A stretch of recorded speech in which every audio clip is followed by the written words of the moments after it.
दोस्तों, मैं सुप्रिया आप लोगों को Supriya education hub YouTube channel पे स्वागत करती हूँ। आज के वीडियो लेक्चर में क्या होने वाला है, देखिए आज हम लोग कुछ हिंदी 100 मार्क्स का इम्पोर्टेंट ऑब्जेक्टिव क्वेश्चन जो आपके एग्जाम में डायरेक्ट आ सकता है और डायरेक्ट आ सकता नहीं है, आएगा ही, मैं ये पूरा 100% बोल सकती हूँ। ये मैं किस बिहाफ पे बोल सकती हूँ, ऐसे ही कुछ थोड़ी बोला जाता है बिना कोई प्रूफ का या फिर कुछ भी का। तो देखिए, जो अभी एग्जाम हुआ था MIL हिंदी 100 मार्क्स का पेपर 1, मतलब कि 2 सीटिंग में एग्जाम हुआ था, 20 तारीख को भी और 21 तारीख को भी। ओके, 2 दिन हुआ था एग्जाम। तो जिसमें आप लोग देखिए, जो फर्स्ट सीटिंग में पूछा गया था ना और सेकेंड सीटिंग में पूछा गया था, उसमें ग्रामर पोर्शन से लगभग क्वेश्चन सेम था। तो हो सकता है कि से आप लोग का भी क्वेश्चन सेम आ सकता है। इसलिए देखिए, आप टोटल 4 पेपर हो चुका है हिंदी 100 मार्क्स का, जिसमें टोटल 400 क्वेश्चन है। मैं आप लोगों को 50 क्वेश्चन करवा चुकी हूँ। अभी भी कुछ क्वेश्चन हम लोग प्रैक्टिस कर लेंगे, आज 10 मिनट में जितना याद होगा याद कर लेंगे। और फिर एक वीडियो आएगा जिसपे मैं आप लोगों को टोटल 100 क्वेश्चन बता दूंगी। जैसे देखिए, इस चैनल पे मैक्सिमम स्टूडेंट जो है ना, वो साइंस स्ट्रीम से है और आर्ट्स स्ट्रीम वाला का लगभग का एग्जाम हो चुका है और कुछ का बाकी है। तो इस चैनल पे ज़्यादातर साइंस स्टूडेंट के हैं, तो मैं उन लोगों के लिए ही ज़्यादातर ऑब्जेक्टिव करवाती हूँ। ओके, तो हम लोग क्या कर रहे हैं आज, तो हम लोग कुछ इंपॉर्टेंट ऑब्जेक्टिव याद करेंगे। ओके, तो चलिए क्लास को स्टार्ट करते हैं। इससे पहले आप लोगों के जितने भी फ्रेंड्स हैं सभी को वीडियो को शेयर कर दीजिएगा। हिंदी 100 मार्क्स के लिए आज इंपॉर्टेंट क्लास होने वाला है। तो देखिए, सबसे पहला क्वेश्चन है माता और पिता में समास होगा। तो देखिए, आप लोग के लिए ये बहुत ही ज़्यादा इंपॉर्टेंट है, माता और पिता में कौन सा समास होगा। तो देखिए, माता और पिता में जो है ना, वो आप लोगों का द्वंद्व समास होगा। इन जिस स्टूडेंट का ये PDF है वो द्विगु लगाए थे, जो कि गलत है। माता और पिता में द्वंद्व समास होगा। ओके, कौन सा समास होगा माता और पिता में, आप लोगों को अच्छे से याद रहेगा ना, माता और पिता में द्वंद्व समास होगा। मैं आप लोगों को एक ट्रिक बताई हूँ, फिर से याद करवाना चाहती हूँ। देखिए, द्विगु समास उसी में होता है जब पहला पद जो है ना, पहला वर्ड वो संख्यावाची होगा। जैसे 2 3, जैसे द्यू करके कुछ, त्री करके, या फिर 4 करके चौराहा जैसे ले लिए। वैसे ही करके जब पहला पद आप लोगों का संख्यावाची मिलेगा ना, तभी आप लोग का द्विगु समास होगा। आप लोग सभी के सभी समास में कंफ्यूज हो सकते हैं एग्जाम में, लेकिन द्विगु समास में कभी नहीं होइएगा, ये मेरा पूरा गारंटी है। ओके, तो आप लोगों का कौन सा करेक्ट आंसर हो जाएगा, तो आप लोगों का 16 का ऑप्शन नंबर बी करेक्ट हो जाएगा। माता और पिता जब दोनों के दोनों पद प्रधान हो तो हम लोगों का द्वंद्व समास होता है। बहुव्रीहि समास किसको बोलते हैं, जब हम लोग का किसी भी 2 पद छोड़ के कोई तीसरा पद प्रधान हो जाता है तो उसको हम लोग बोलते हैं बहुव्रीहि समास। तो चलिए अब देखिए नेक्स्ट क्या है, आप लोग का माता और पिता द्वंद्व समास हो गया। चलिए, मैं आप लोगों को कंसेप्ट भी ज़्यादातर सिखाना चाहती हूँ, ताकि आप लोग सिर्फ ऑब्जेक्टिव याद करने के भरोसे नहीं रहे। कुछ कंसेप्ट आएगा तो अगर नया क्वेश्चन भी बनता है तो आप लोग आसानी से उसको डील कर लीजिएगा, टेंशन नहीं लीजिएगा। देखिए, 68 नंबर क्वेश्चन क्या है, अंधे की लकड़ी मुहावरे का अर्थ है। तो अंधे की लकड़ी मुहावरे का अर्थ है एक ही सहारा। देखिए, ऐसे में आप लोग का जितना भी इंपॉर्टेंट मुहावरा वगैरह जो भी बन सकता था, आप लोग जाके प्लेलिस्ट तो चेक कीजिए। Hindi MIL part 1 Hindi 100 marks करके कोई प्लेलिस्ट बना होगा। प्लेलिस्ट में आप लोग को बहुत वीडियो मिलेगा, जो कि आप लोग के एग्जाम के लिए सभी वीडियो इंपॉर्टेंट है। तो देखिए, अंधे की लकड़ी मुहावरे का अर्थ क्या है, तो एक ही सहारा। चलिए देखिए नेक्स्ट क्वेश्चन क्या है, घर का ना घाट का मुहावरे का अर्थ क्या है। तो ये बहुत ही ज़्यादा इंपॉर्टेंट है। घर का ही घाट का मुहावरे का अर्थ है कहीं का नहीं। ओके, ना वो घर का ही है और नहीं घाट का ही है, उसका कहीं भी कोई इंपॉर्टेंस ही नहीं है, मतलब कहीं का नहीं है वो। चलिए देखिए नेक्स्ट क्वेश्चन क्या है, नाक कट जाना मुहावरे का अर्थ होगा। देखिए, ये सब बहुत ज़्यादा इंपॉर्टेंट है, इसके लिए मैं ये वीडियो लाई, नहीं तो छोड़ भी देती थी। नाक कट जाना मुहावरे का अर्थ होगा, नाक कट जाना तो प्रतिष्ठा नष्ट होना, सभी को पता है, सभी बोलते हैं अच्छा नाक कट गया उसका, ऐसा करके तो प्रतिष्ठा नष्ट हो जाता है। ओके, चलिए देखिए नेक्स्ट क्या है, दांत तले उंगली चबाना का अर्थ है। तो दांत तले उंगली चबाना का अर्थ क्या है, तो घबराना। तो आप लोगों का दांत तले उंगली चबाना का क्या हो जाएगा, घबराना। चलिए देखिए नेक्स्ट क्या है, अब सभी से एक क्वेश्चन है, आप लोग कमेंट सेक्शन में मुझे बताइएगा दांत तले उंगली चबाना का अर्थ क्या होगा। ओके, चलिए देखिए 71 तक कर लिए, 71 आप लोगों को कमेंट सेक्शन में मुझे बताना है। देखिए 72 क्या है, प्रकाश का विपर्यार्थक होगा। तो प्रकाश का उल्टा क्या होगा, तो आप सभी को पता है लाइट, प्रकाश का उल्टा जो है वो अंधकार होता है, ये तो सभी को पता है। देखिए, इतना इजी क्वेश्चन आएगा ना आप लोग को, अगर आप लोग नहीं भी पढ़े रहिएगा फिर भी आप लोग आसानी से बना लीजिएगा, मुझे पता है, क्योंकि हिंदी ग्रामर सब क्लास 3 से ही पढ़ते आते हैं। और ज़्यादातर क्वेश्चन जो है ना हिंदी 100 मार्क्स मतलब कि ग्रामर पोर्शन से रहता है। ओके, ग्रामर पोर्शन से कुछ ना कुछ तो क्वेश्चन रहेगा ना, और आप लोगों को टोटल 100 में से 50 ही बनाना है, तो ज़्यादा टेंशन लेने वाला कोई बात ही नहीं है। बस आप लोग अगर अच्छा स्कोर करना चाहते हैं ना हिंदी 100 मार्क्स में, बस मेरा एक बात मान लीजिए, मैं एक वीडियो बनाई हुई हूँ जिसमें सभी के सभी राइटर का नाम याद करवाई हुई हूँ। तो सभी राइटर का नाम आप लोग को याद होना चाहिए और उनका जन्म कब और कहाँ हुआ था, और हिंदी ग्रामर अच्छे से कंप्लीट होना चाहिए। फिर भी आप लोग अच्छा स्कोर कर सकते हैं। अगर सभी चैप्टर को आप लोग डिटेल में नहीं भी पढ़िएगा तो कोई बात नहीं है। ओके, 73 क्या कृतज्ञ का विपर्यार्थक होगा, तो इसका विपर्यार्थक होगा कृतघ्न। तो आप लोग का 73 का ऑप्शन नंबर सी जो है ना वो करेक्ट हो जाएगा। चांदी में लिंग होता है, तो आप लोग इसको याद कर लीजिए। चांदी में कौन सा लिंग होता है, आप लोग एग्जाम में लिंग में कंफ्यूज कर जाइएगा। तो कम से कम थोड़ा सा मतलब कि 4-5 है जो कि आ सकता है एग्जाम में। तो जैसे 4-5 में एक चांदी भी आता है, तो आप लोग याद रखिएगा चांदी जो है ना वो आप लोग का स्त्रीलिंग होता है। याद करने का ट्रिक क्या है, तो याद करने का ट्रिक ऐसे ही याद कर लीजिएगा अपने दिमाग में, लड़के सबके पास चांदी बहुत होता है, तो चांदी जो है ना वो स्त्रीलिंग होता है। ऐसे करके कुछ भी आप लोग बना लीजिएगा और याद कर लीजिएगा। ओके, तो 74 का आप लोगों का ऑप्शन नंबर डी जो है ना वो करेक्ट हो जाएगा। चलिए देखिए, अपमान में उपसर्ग है, तो अपमान में कौन सा उपसर्ग है, तो सभी को पता है उपसर्ग जो होता है ना वो सबसे पहले लगता है। तो सबसे पहले आप लोग का लगेगा अब, तो आप लोग का 75 का ऑप्शन नंबर सी करेक्ट हो जाएगा। देखिए ये वीडियो इंपॉर्टेंट है, तो आप लोग अपने फ्रेंड्स के पास शेयर कीजिएगा। भलाई में प्रत्यय होगा, तो भलाई प्रत्यय में प्रत्यय क्या होता है वो मैं पहले बता देती हूँ। प्रत्यय वो होता है जो सबके बाद लगता है, तो सबके बाद क्या लगता है, आई। मतलब भलाई में सब भल जोड़ आई, तो आप लोग का ऑप्शन नंबर ए जो है ना वो बिल्कुल करेक्ट हो जाएगा। ऐसे देखिए ये क्वेश्चन आप लोग को अच्छे से पता चल रहा होगा। आवा तो इसमें कहीं दिख ही नहीं रहा है, कट कीजिए, आ भी नहीं है, आईवा भी नहीं, भलाई में आ ही होगा, तो ऑप्शन नंबर ए करेक्ट हो जाएगा। आप लोग मतलब कि ऑप्शन ही इस टाइप से दिया हुआ रहता है ना, अगर आप लोग को नहीं भी पता है तो आप लोग बता सकते हैं। 77 के आप लोग का कलाधर उपनाम किसका था, तो आप लोग का ये जो कलाधर है ना ये उपनाम था किसका था, आप लोग में से किसी को पता है, जयशंकर प्रसाद जी का था। ओके, कलाधर उपनाम किसका था, जयशंकर प्रसाद जी का था। चलिए देखिए नेक्स्ट क्या है, निम्न में से कौन रचना जयशंकर प्रसाद की नहीं है, तो आप सभी को पता होगा, एक बात तो अच्छे से पता होगा। कौन सी बात पता होगा अच्छे से, तोड़ती पत्थर के राइटर थे सूर्यकांत त्रिपाठी निराला। तो आप लोगों का 78 का ऑप्शन नंबर डी हो जाएगा, क्योंकि ये पूछ रहा है जयशंकर प्रसाद की ऐसी इसमें से कौन है जो नहीं है। तो आंसू लहर झरना सभी के सभी जयशंकर प्रसाद जी की है, और तोड़ती पत्थर जो है ये सूर्यकांत त्रिपाठी निराला जी की है। चलिए देखिए नेक्स्ट क्वेश्चन क्या है, शेरसी का सशस्त्र समर्पण किसकी कृति है, तो शेरसी का सशस्त्र समर्पण जो है ना ये आप लोग को जयशंकर प्रसाद जी की कृति है। तो आप लोगों का 79 का ऑप्शन नंबर सी करेक्ट हो जाएगा। जयशंकर शेरसी का सशस्त्र समर्पण किसकी कृति है, तो शेरसी का सशस्त्र समर्पण। देखिए ये क्वेश्चन मैं लाई कहाँ से हूँ, ये भी तो आप लोग के दिमाग में क्वेश्चन मतलब कि क्या बोल रहे होंगे, चल रहा होगा आप लोग के दिमाग में। तो देखिए ये क्वेश्चन जो आप लोगों का हिंदी 100 मार्क्स का एग्जाम हुआ था 21 नवंबर को सेकेंड सिटिंग में, वही वाला क्वेश्चन है। ओके, लेकिन इसमें कोई आर्ट्स वाला तो स्टूडेंट है ही नहीं जो उन लोगों के लिए आंसर की बनाती, इसलिए मैं आप लोगों के लिए आंसर की नहीं बनाई। और साइंस वाला स्टूडेंट बहुत है, तो उन लोगों के लिए उन लोगों का एग्जाम बाकी है, तो इंपॉर्टेंट क्वेश्चन के नाम से ये वीडियो करवा दे रही हूँ। ओके, शेरसी का सशस्त्र समर्पण किसकी कृति है, तो शेरसी का सशस्त्र समर्पण प्रसाद जी की कृति है। चलिए देखिए नेक्स्ट क्वेश्चन क्या है आप लोगों का, निराला का जन्म कब हुआ, तो देखिए मैं आप लोगों को बताऊं, मैं नेट से देखी थी, तो मैं देखी थी निराला जी का जन्म जो है वो 1896 में हुआ था। लेकिन आप लोगों को क्या लग रहा है, इसमें तो कोई ऑप्शन दे ही नहीं रहा है। ओके, तो आप लोग भी गूगल सर्च कर सकते हैं। ओके, मैं देखी थी निराला जी का जन्म, उनका जो जीवन काल था ना वो 1896 से लेके 1961 तक था। लेकिन आप लोगों के सभी ऑप्शन जो है ना वो गलत है। ओके, तो चलिए अब देखेंगे हम लोग नेक्स्ट ऑब्जेक्टिव क्या है।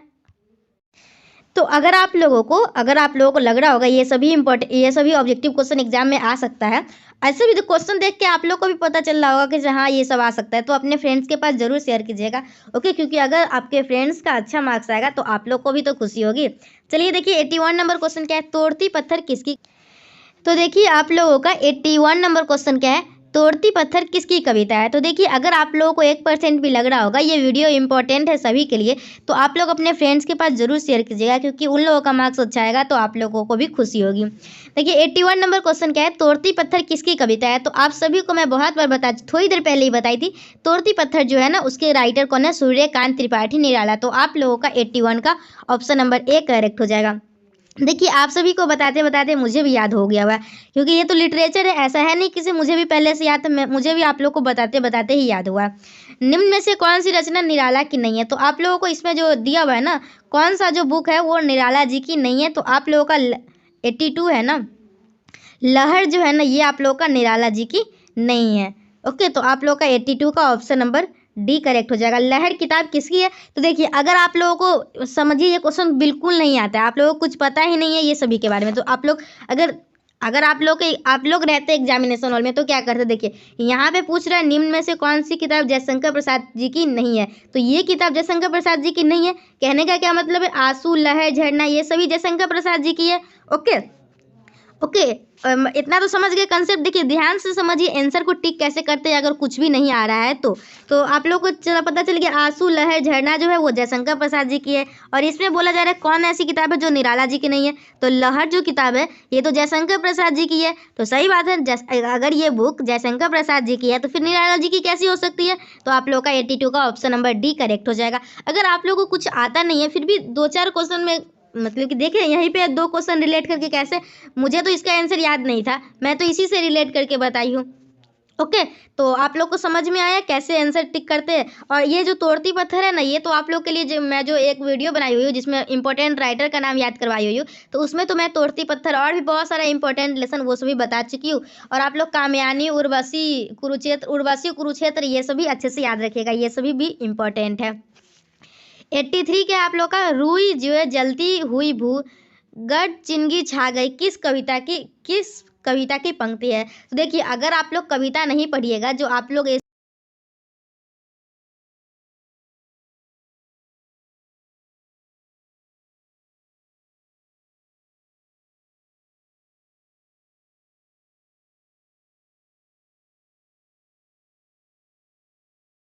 तो आप लोग रुई जो जलती हुई भूख गर्द छिनगी छा गई किस कविता की पंक्ति है? ये आप सभी मुझे कमेंट सेक्शन में बताइएगा।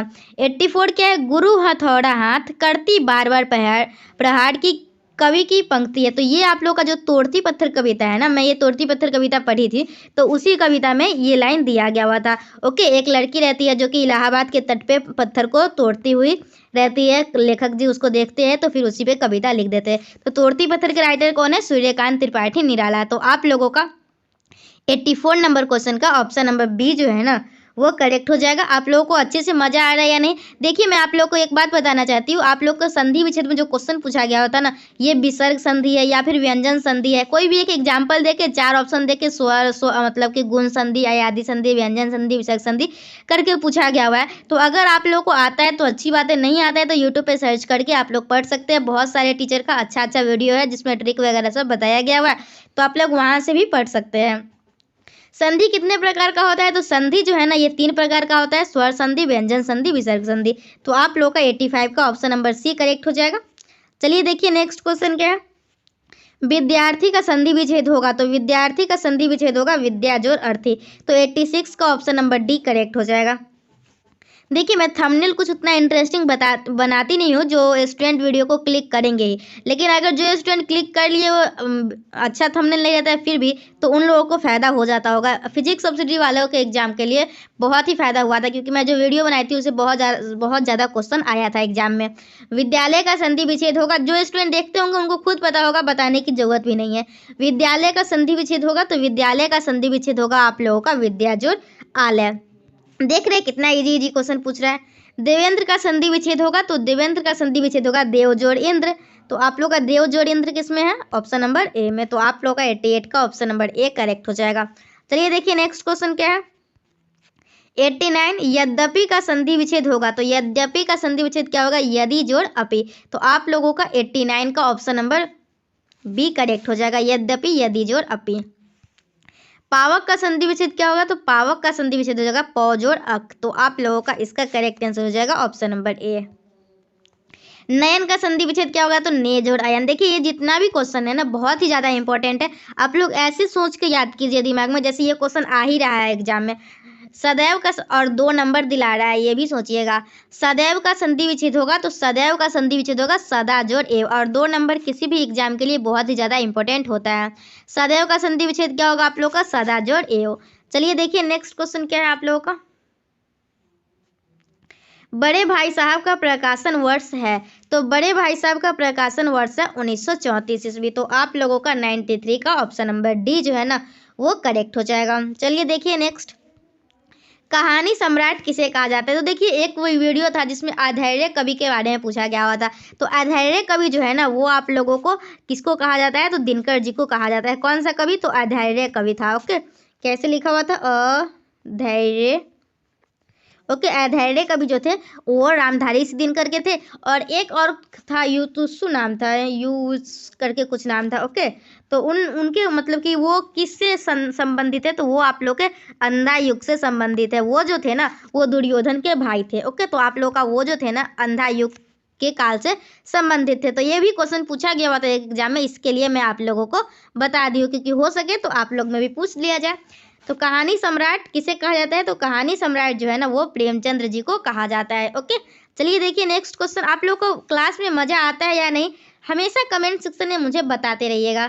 95 के कवियों में उर्मिला विषयक उदासीनता किसके द्वारा लिखा गया है? तो देखिए ये जो क्वेश्चन है ना आप लोगों को, ये आप लोगों को 20 नवंबर के एग्जाम में भी आया था, 21 नवंबर के भी एग्जाम में आया था, और उसमें भी फर्स्ट वाले में भी दोनों सीटिंग में भी आया था, और सेकेंड वाले में 21 तारीख को भी दोनों सीटिंग में आया था। तो कवियों में उर्मिला विषयक उदासीनता के राइटर कौन है? तो आप लोगों के महावीर प्रसाद द्विवेदी। तो आप लोगों का 95 का ऑप्शन नंबर सी जो है ना वो बिल्कुल करेक्ट हो जाएगा। चलिए देखिए नेक्स्ट क्वेश्चन क्या है। सरस्वती पत्रिका का संपादक कौन था? देखिए इस वीडियो में लगभग 40 क्वेश्चन हम लोग अच्छे 40 क्वेश्चन याद करेंगे बहुत ही अच्छे तरीके से। सरस्वती पत्रिका का संपादक कौन था? तो सरस्वती पत्रिका का संपादक महावीर प्रसाद द्विवेदी थी। देख रहे हैं आप लोग, ज्यादातर राइटर का नाम ही पूछा जा रहा है, नहीं तो हिंदी ग्रामर पूछा जा रहा है। और मैं आप लोग को पहले ही बता दी हूँ, अगर आप लोग राइटर का नाम और हिंदी ग्रामर अच्छे से कर लेते हैं तो फिर आप लोग के लिए कोई वी ट्रिक्स नाम था शायद, हाँ वो मतलब कि बोले थे सभी चैप्टर का समरी करवा देने के लिए, लेकिन मैं उनको बोली थी ज़्यादातर क्वेश्चन आप लोग को हिंदी ग्रामर से ही आएगा, नहीं तो राइटर के नाम से और उनका जन्म स्थान कहाँ और कब हुआ था। ओके, तो आप लोग देख सकते हैं वो जो पूछा भी गया हुआ है तो वही से पूछा गया हुआ है। सरस्वती पत्रिका का संपादक कौन था? तो महावीर प्रसाद द्विवेदी था। तो 96 का ऑप्शन नंबर सी जो है ना वो बिल्कुल करेक्ट हो जाएगा। चलिए देखिए नेक्स्ट क्वेश्चन क्या है। माता यशोदा किनकी रचना है? तो माता यशोदा जो है ना ये, तो माता यशोदा किसकी रचना है? तो माता यशोदा अयोध्या सी उपाध्याय हरिऔध की रचना है। तो देखिए आप लोगों का 97 का ऑप्शन नंबर 1 करेक्ट हो जाएगा। देखिए मुझे ऐसा पता नहीं क्यों लग रहा है मॉडल पेपर से ज़्यादा क्वेश्चन नहीं आ रहा है। ओके, फूल और कांटा किसकी कविता है? तो फूल और कांटा किसकी कविता है आप सभी को पता होना चाहिए, बहुत ही ज़्यादा इंपॉर्टेंट है। फूल और कांटा हरिऔध जी की कविता है। आप लोग इसको याद रखिएगा, बहुत मतलब कि बहुत ज़्यादा इंपॉर्टेंट है, बता भी नहीं सकती हूँ, डायरेक्ट आ सकता है क्वेश्चन, इतना ज़्यादा इंपॉर्टेंट है। छांगलो उपनिषद किसकी कृति है? तो छांगलो उपनिषद जो है वो प्रमोद कुमार सी की कृति है। तो आप लोगों का 99 का ऑप्शन नंबर सी करेक्ट हो जाएगा। चलिए देखिए हरिऔध का जन्म कब हुआ? तो देखिए हरिऔध का जन्म जो है ना वो आप लोगों का कब हुआ था? आप में से किसी को याद है? तो हरिऔध का जन्म 1865 ईस्वी में हुआ था। तो आप लोगों का क्वेश्चन नंबर 100 का ऑप्शन नंबर सी करेक्ट हो जाएगा। मैं आप लोगों को लगभग 40 क्वेश्चन के आसपास याद करवाई। आप लोगों को आज का वीडियो लेक्चर कैसा लगा? कि आप लोग इसी तरीके से इंपॉर्टेंट ऑब्जेक्टिव का वीडियो चाहते हैं तो मुझे कमेंट सेक्शन में बताते रहिएगा। आप लोगों को जो कुछ भी चाहिए होगा स्टडी से रिलेटेड कंटेंट, या फिर वो कॉम्पिटिटिव एग्जाम का रीजनिंग ही क्यों ना हो, मतलब कि कुछ भी चाहिए होगा तो मुझे कमेंट सेक्शन में बता दीजिएगा, मैं आप सभी के लिए सब कुछ प्रोवाइड करवा दूंगी। तो चलिए मिलते हैं नेक्स्ट वीडियो में। Okay bye, thank you, thanks for watching my video and thanks for coming Supriya education अब। ओके मिलते हैं नेक्स्ट वीडियो में, तब तक के लिए बाय।